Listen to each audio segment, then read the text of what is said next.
ఏకాంతము దొరికినంత ఎడమేమా నీ వేడుక.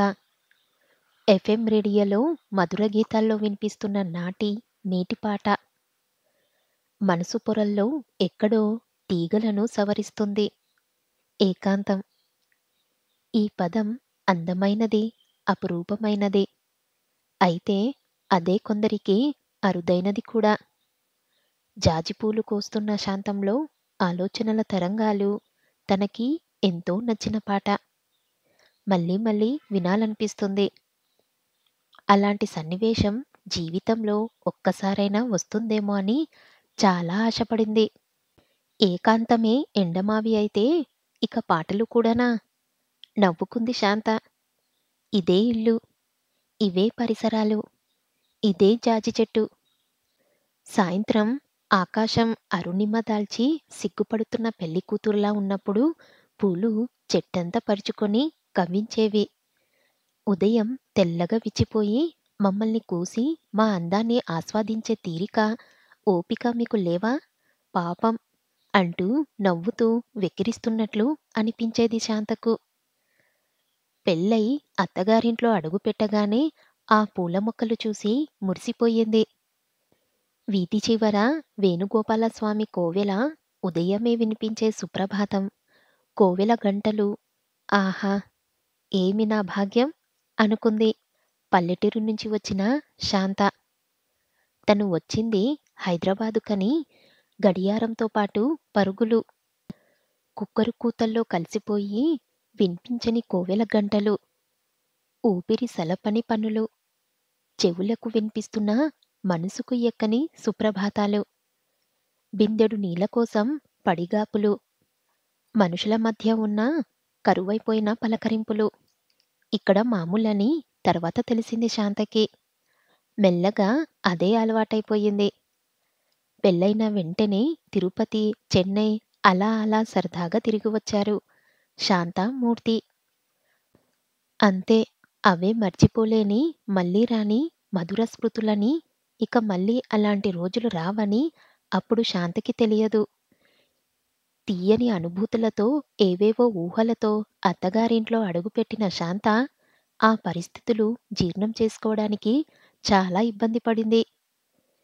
చదువులు ముగించి పెళ్లి ఎప్పుడు చేస్తారా అని ఎదురు చూస్తున్న మూర్తి, ఇద్దరు చెల్లెళ్ళు, చదివిన చదువుకు తగ్గ ఉద్యోగం రాక ఊరికే ఉండలేక చిరుద్యోగంతో సరిపెట్టుకొని నిరాశలలో మునిగి తేలుతున్న మరిది, ఇల్లు కట్టేశాను, అప్పులు మీరు కట్టండి అని విశ్రాంతి తీసుకుంటున్న మామగారు.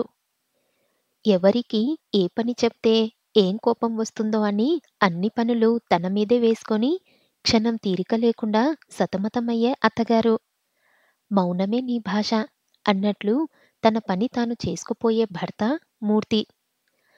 అందరి మధ్య తన పాత్ర ఏమిటో తక్కువ సమయంలోనే అర్థమైపోయింది శాంతకి. నేను ఆఫీస్ నుంచి రాగానే నవ్వుతూ ఎదురు రావాలి, సపర్యాలు చెయ్యాలి అనే కోరికలు లేవు కానీ లేనిపోని గొడవలు సృష్టించి ఇంటిని మాత్రం అల్లకొల్లలం చెయ్యవద్దు. డబ్బు లేకపోయినా మనిషి తట్టుకోగలడు కానీ మనశ్శాంతి లేకపోతే చాలా కష్టం అని చెబుతున్నప్పుడు తుఫానులో కొట్టుకుపోతున్న పడవల్లో కూర్చొని గీత బోధిస్తున్న కృష్ణ పరమాత్మలా అనిపించాడు మూర్తి శాంతకి. ఇంటి నిండా జనం. ఉదయం లేచినప్పట్నుంచి గిరగిరా రంగుల రాట్నంలా తిరుగుతూ అందరి అవసరాలు తీర్చడం, మూర్తి రాక కోసం సాయంత్రం నుంచి ఎదురు చూడటం శాంతకు రోజు ఎలా గడుస్తుందో తెలియటం లేదు. అందరూ అలసి నిద్రకు చేరుకుపోయేటప్పుడు నెమ్మదిగా ఇల్లు చేరుతాడు మూర్తి. నిద్రమత్తుల్లో బరువెక్కిన కళ్ళతో, వాడిపోయిన ముఖంతో వడలిన మందారంలా ఉన్న శాంతిని చూసి చిరునవ్వు చిందిస్తాడు. వడదెబ్బ తగిలిన వాడు చల్లని నీటిలో సెద తీరినట్లుగా తృప్తి పడుతుంది శాంత ఆ నవ్వుకే. వంటగదిలో పడక, గాజులు, కాలిపట్టీలు కూడా మౌనం పాటించడానికి విశ్వ ప్రయత్నం చేయాల్సిందే. ఇక కబుర్లకి తావెక్కడిది?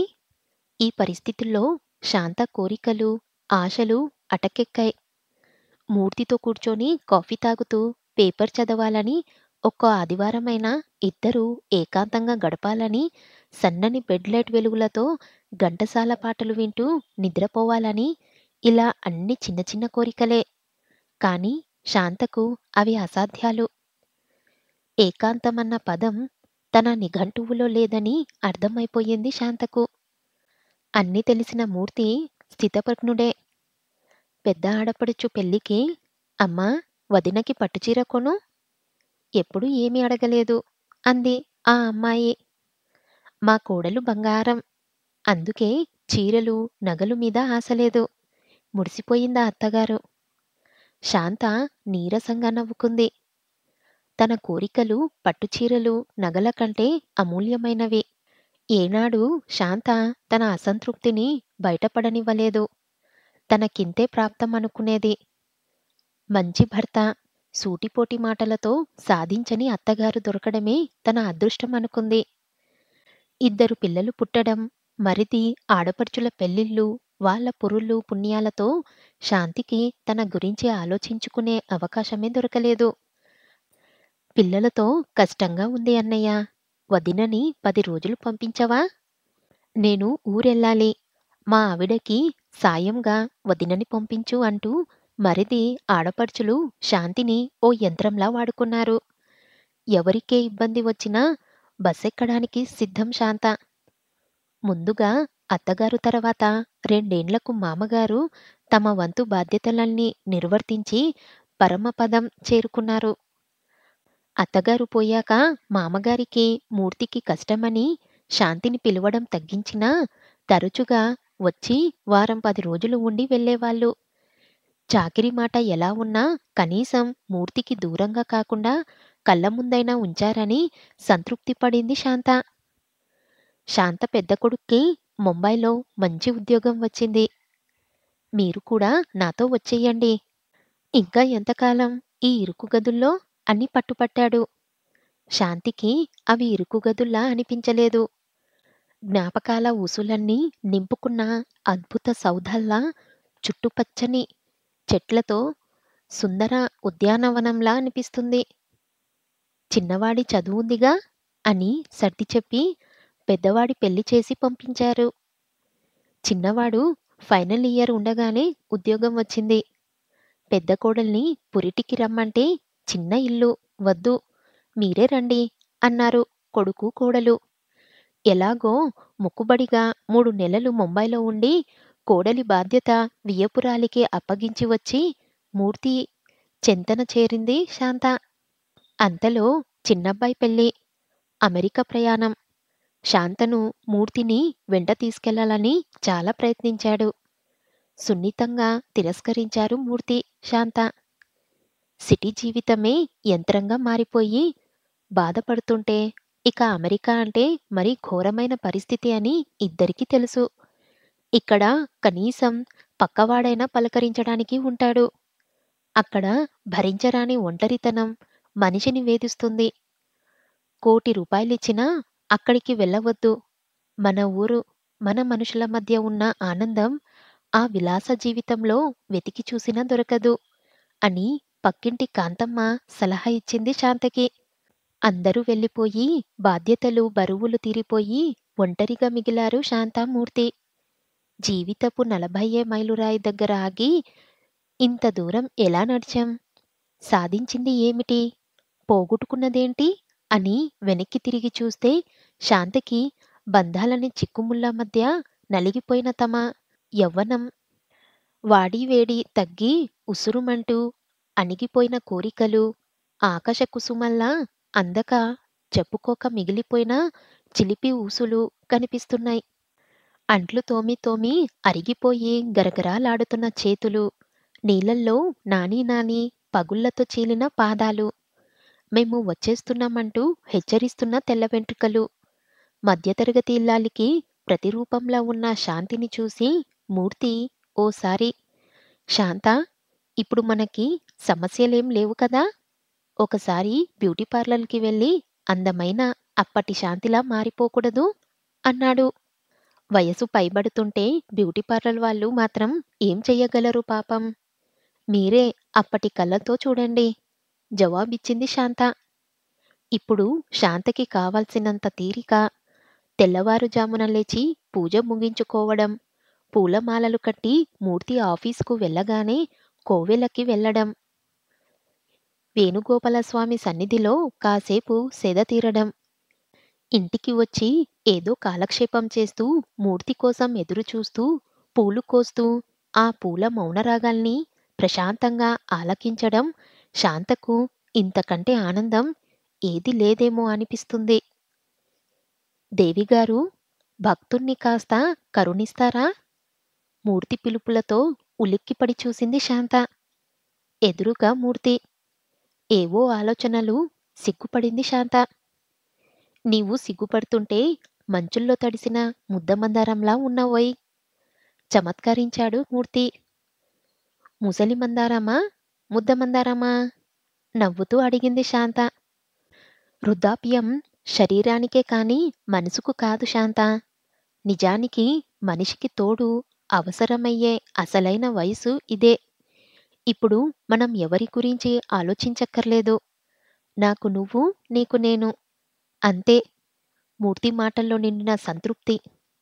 ఆ క్షణంలో శాంతికి తాను జీవితంలో ఏది పోగొట్టుకోలేదని అనిపించింది. శాంత మూర్తిలా ఇల్లు బంధుజనంతో కిటకిటాలాడుతుంది. పలకరింపులు, చలోక్తులు, నవ్వులు, పండగ వాతావరణం కనిపిస్తుంది. అది మూర్తి రిటైర్ అయ్యే రోజు. ఆఫీస్లో పార్టీ అయ్యాక మూర్తి చెల్లెళ్ళు, తమ్ముడు, పిల్లలు అందరూ కలిసి చేస్తున్న సత్కారం. అందరూ మూర్తి సౌశల్యాన్ని, ఔదర్యాల్ని వెన్నొల్లా కొనియాడారు. చెమర్చిన కళ్ళతో శాంత మూర్తిని తనివితీర చూసుకుంటుంది. మూర్తిలో చెదరని అదే చిరునవ్వు, పొడగత్తలకి పొంగిపోని నిశ్చలత్వం. మూర్తికి తన బంధువులని, ఆత్మీయులని చూస్తే ఆనందంగా ఉంది. ఇంతలో చిన్నబ్బాయి వచ్చి 2 టికెట్లు తెచ్చి చేతిలో పెట్టాడు. నాన్నా, ఈరోజు నువ్వు, అమ్మ సినిమాకి వెళ్ళిరండి. మేమా? సినిమాకా? ఇంతమందిని, ఇంత ఆనందాన్ని ఇంట్లో వదిలి అక్కడేం చూస్తాం? మాకిష్టం లేదు. వద్దు అన్నారు. లేదు నాన్నా, వెళ్ళాల్సిందే. అందరూ గోలగోలగా అరవడం మొదలుపెట్టారు. పెద్దబ్బాయి కారు తీశాడు. అందరూ టాటా చెప్పారు. శాంత మనసు దూదిపింజలా తేలిపోతుంది. అన్నయ్య, నువ్వు వదిన మా దగ్గర వచ్చి ఉండండి చెప్పింది చిన్న ఆడపడుచు. 2 పిల్లలు, భార్యాభర్తలిద్దరికీ ఉద్యోగాలు. క్షణం తీరిక లేక సతమతమవుతూ శాంతిని 100 సార్లు అనుకునేది ఆ అమ్మాయి. నీ దగ్గర అయితే వదినకు రెస్ట్ ఉండదు. వదిన, అన్నయ్య మా దగ్గర ఉంటారు. ఆయన ఏదో షాప్ ఓపెన్ చేస్తారంట. నమ్మకమైన మనిషి కావాలంట. అన్నయ్యకి వ్యాపకంగా ఉంటుంది. జీతం గీతం అక్కర్లేని 2 పని మనుషులు దొరికిపోతారని ఎంతో ఔదర్యాన్ని ప్రదర్శించింది పెద్ద ఆడపడుచు. తమ్ముడు, నువ్వు చెప్పరా అంటూ మూర్తి తమ్ముడి వైపు చూసింది ఆవిడ. అన్నయ్య, మీ పిల్లలిద్దరూ మంచి స్థితిలోనే ఉన్నారు. మీరిద్దరూ ఇక్కడ ఒంటరిగా ఏం చేస్తారు? ఇల్లమ్మి మా వాటలు మాకిచ్చేసి మీరు మీ అబ్బాయిల దగ్గర ఉండండి. మా పిల్లల చదువులు, మా ఆవిడ అనారోగ్యం, ఖర్చులు తట్టుకోలేకపోతున్నాను. అభ్యర్థిస్తున్నాడో, ఆజ్ఞాపిస్తున్నాడో అర్థం కావడం లేదు శాంతకి. నిన్న కట్టిన బెలూన్లలో ఒకటి టప్పుమంది. నిన్నటి వరకు ఈ ఇంట్లో జరిగిన శుభ, అశుభ కార్యాలకి అన్నయ్య డబ్బెలా చేస్తున్నావు, నేను ఇవ్వనా అని ఒక్క మాట కూడా అడగని మరిది ఇప్పుడు వాటాల గురించి మాట్లాడటం ఊహించలేకపోతుంది శాంత. నిన్న అనుభవించిన ఆనందానికి కొసమెరుపు ఇంత ఆనందంగా ఉంటుందా? ఆలోచిస్తున్నాడు మూర్తి. మూల విగ్రహాల్లా నిలబడిపోయిన అమ్మా నాన్నల్ని చూస్తూ లేచి నిలబడి మాట్లాడటం మొదలుపెట్టాడు చిన్న కొడుకు. వాటాల గురించి అడిగేటప్పుడు అప్పుల గురించి ఆలోచించవా బాబాయ్ అని మిమ్మల్ని మేము అడగటం లేదు. ఇప్పటి వరకు తమ జీవితాన్ని మన సంతోషం కోసం హారతి కర్పూరం చేశారు అమ్మా నాన్న. వాళ్ళ భవిష్యత్తు ఏమిటా అని వాళ్ళు ఏనాడు ఆలోచించలేదు. మన కోసం వాళ్ళు ఎన్ని త్యాగాలు చేశారో, వాళ్ళేం పోగొట్టుకున్నారో మనకి అంత తెరిచిన పుస్తకమే. ఇక చాలు. మీ పంచనో మా దగ్గరో చేరి మన దయాదాక్షిణ్యుల మీద ఆధారపడే అవసరము వాళ్ళకి రాకూడదు. ఇల్లు అమ్మే ప్రసక్తే లేదు. మీరు కాదు కూడదంటే ఇప్పుడున్న ధర ప్రకారం లెక్క కట్టి మీ ముగ్గురి వాటాలు నేను, అన్నయ్య ఇచ్చేస్తాం. 2 నెలలు ఆగండి. మీకు మనసనేది ఉంటే వాళ్ళిద్దరిని ప్రశాంతంగా వదిలెయ్యండి. అమెరికా వెళ్ళిపోయి అనుబంధాలు, ఆప్యాయతలు మర్చిపోయాడేమో అనుకున్నా. చిన్నవాడు అలా మాట్లాడుతుంటే తెల్లబోయి చూస్తున్నారు అంతా. పెద్దబ్బాయి లేచి, అమ్మా! మీకు చెప్పకుండా మేము ఓ నిర్ణయం కూడా తీసుకున్నాం. మన ఇంటి పక్క ఖాళీ స్థలాల్ని కొని అక్కడ మ్యూజిక్ సెంటర్ పెట్టాలనుకున్నాం. మా స్నేహితుడు దాన్ని చూసుకుంటాడు. మీ అనుమతి లేకుండా చేస్తున్న పని ఇది. అది మా నాన్నగారి పేరు మీదే ఉంటుంది. మీరు ఎవ్వరి మీద ఆధారపడక్కర్లేదు. ఎప్పుడు మీకు మా దగ్గరికి రావాలనిపిస్తే అప్పుడు రండి. మేము వస్తూనే ఉంటాం అన్నాడు. ఎంతో ఎత్తుకు ఎదిగిపోయిన ఇద్దరు పిల్లల్ని చూసి ఆనందంతో ఉక్కిరిబిక్కిరి అవుతున్నారు శాంత, మూర్తి. కోవెల గంటలు మధురంగా వినిపిస్తున్నాయి. ఆనందమే జీవితం. మకరందం. దూరంగా మైకులో ఘంటసాల పాట.